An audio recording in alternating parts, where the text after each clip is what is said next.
What is going on, everybody? How are you doing? My name is George Anderson with REI Branded Home Buyer. Go to reibrandedhomebuyer.com. Give us a call up at 509-769-3439. And as always, I'm always here to give you advice on how to fix houses, or maybe you want to sell your house to me. But we'll get to that later. Today, we're going to talk about fires. Oh boy. Dangerous, deadly, destructive. Here in Spokane, a couple years ago, we had huge fires. Huge fires. We had one over in the Cheney area, Medical Lake area, and that's west of Spokane here.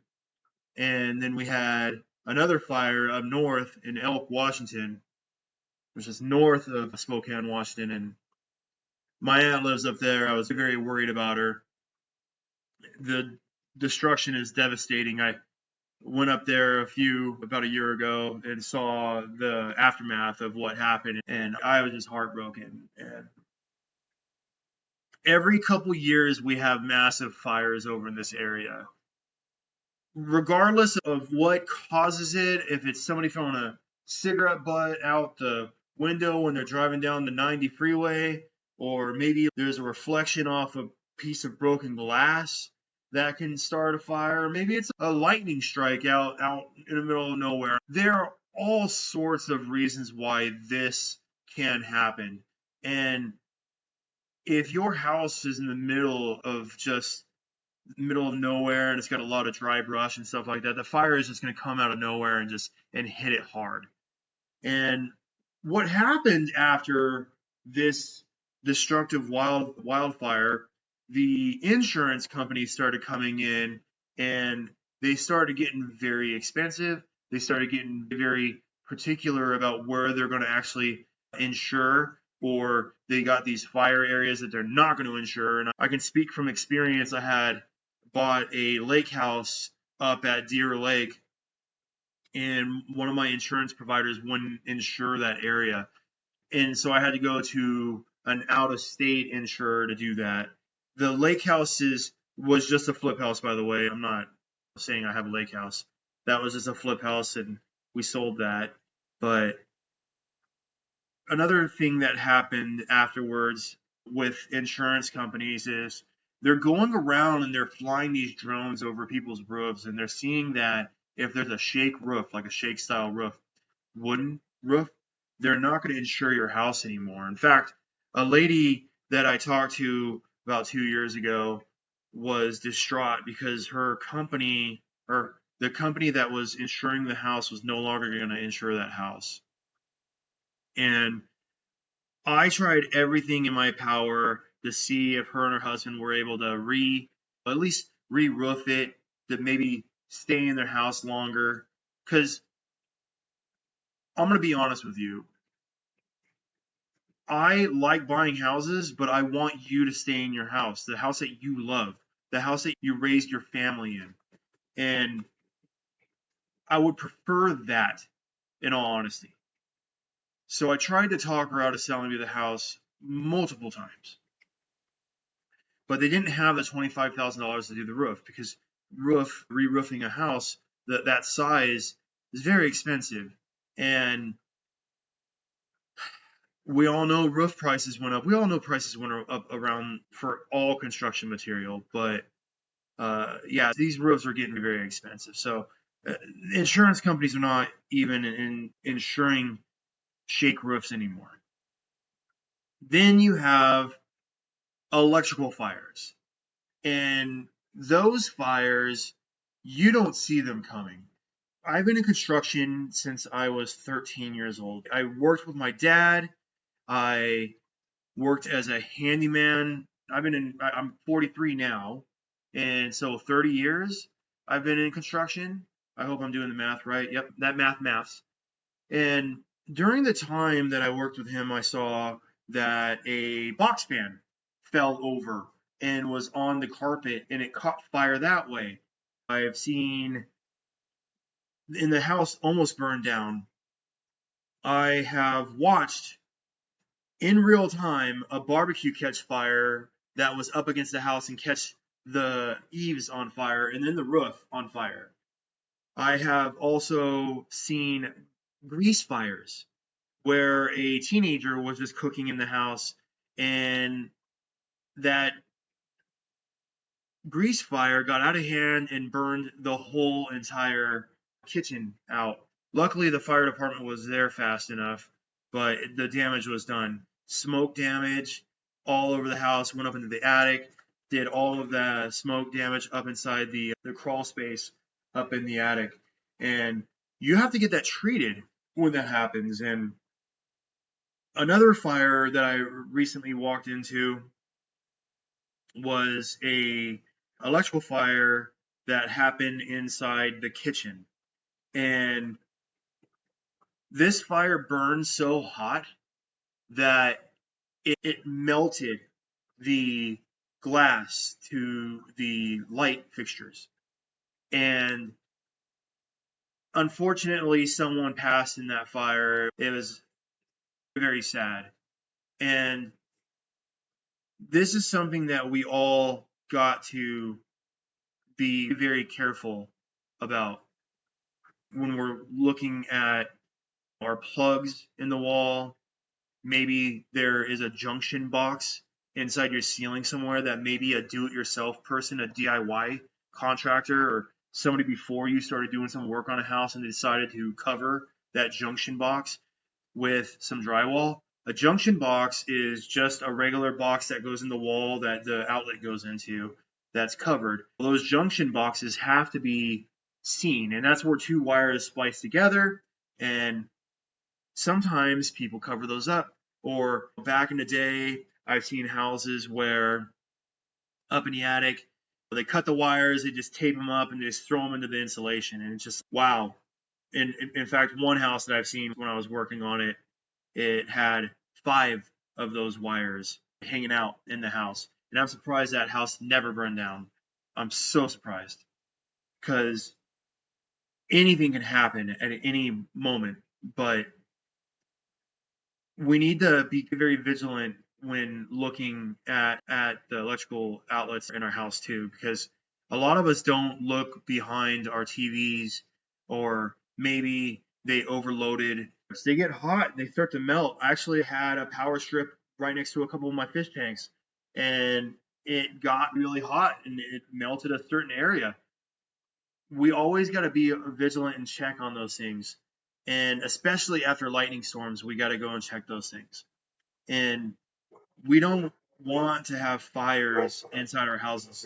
And also, one other thing that I didn't even talk about, and it happens in rentals a lot.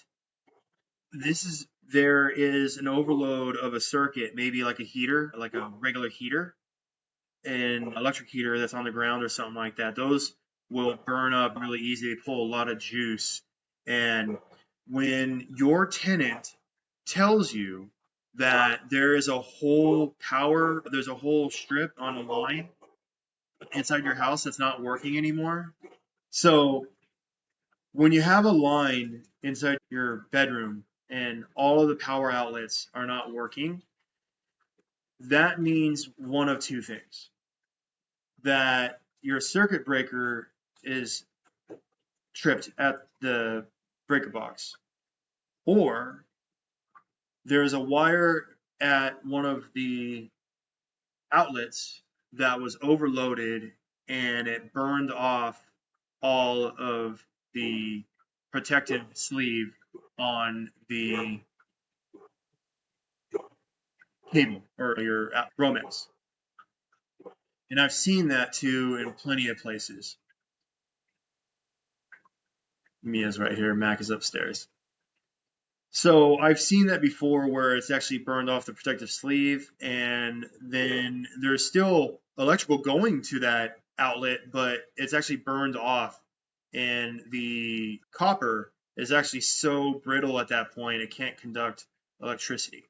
So when your tenant tells you that there's a whole bunch of outlets inside that bedroom that's not working, or the kitchen or something like that, send an electrician over as soon as you can and make sure they can find and trace back that wire and see if there's any issues there. One other thing that I have found that has been going on all around the country, but is fires from people trying to cook drugs. These are chemicals that are very flammable, and there are a lot of people out there trying to get cheap merchandise. And what they do is they will try to do it in their bedroom or maybe in the basement. And one house that I walked into, there was a fire from that type of fire that actually burned some of the foundation. So when concrete gets heat up at that amount of at that temperature, it gets very brittle. So if that happens in your house too, you need to get a foundation expert out there ASAP to make sure that there's no damage to your foundation. Regardless of how the fire has started, and no matter how many times we double check and triple check things, accidents do happen. And I want to let you know that if it does happen to you, our heart goes out to you 100%, because a lot of our belongings get destroyed in that instance. But it's the aftermath of that also, and people get hurt too. And the aftermath is what the fire actually did to the house, what's left behind, how much needs to be rebuilt. Is the smoke damage need to be, how it needs to be taken care of? Because if you fix the house and you put it all back together and there's smoke damage up in the attic, you're going to smell it. So it needs to be taken care of the proper way. And the insurance company will do a great job in coming through and helping you out and whatnot and giving you the money and getting you all fixed up. But some people don't want to deal with that anymore. And maybe there might be an extra way out. Maybe. Maybe they just want to sell the house out completely and they don't want to do it anymore. That is a possibility. There's still value in that house to an investor. Somebody who will pay cash for that house. Somebody who will pay cash for that house in Washington or Spokane or anywhere like that, or any other place in the States for that matter. I work here in Spokane and I buy houses all over Washington. If that seems like something that you want to do, you can give us a call and we'll come out and we'll talk to you about your situation. And we'll do our best to make sure that you're made whole. Fire damage is devastating. And there's no words that I can say that'll make you feel better because of what you lost or who you've lost. But I can always be there to help you out in some way, shape, or form. I've been in construction for a very long time. I've seen a lot of issues with houses. I could always point you in the right direction, even if I don't buy the house. But know that there are people out there that are willing to help and go out of their way to help you. So please reach out at 509-769-3439 or go to our website, reibrandedhomebuyer.com, and fill out the information. We'll give you a call, we'll set an appointment, and we'll come by and we'll talk to you. If this has happened to you, I'm so sorry. But there's plenty of people out there that can help you, and I am one of them. You all have a great day, and thank you so much for watching my video. It's 16 minutes now. I have a lot to talk about, it looks like, and I hope that I can add more and more information each and every single day. I know I don't do an extravagant introduction. I don't have flashy lights or anything like that. I just have a microphone and a camera and some lights. That's it. But again, I'm George from REI Branded Home Buyer. We buy houses in Spokane, and we buy houses all over Washington. We'll talk to you soon, okay? Bye-bye.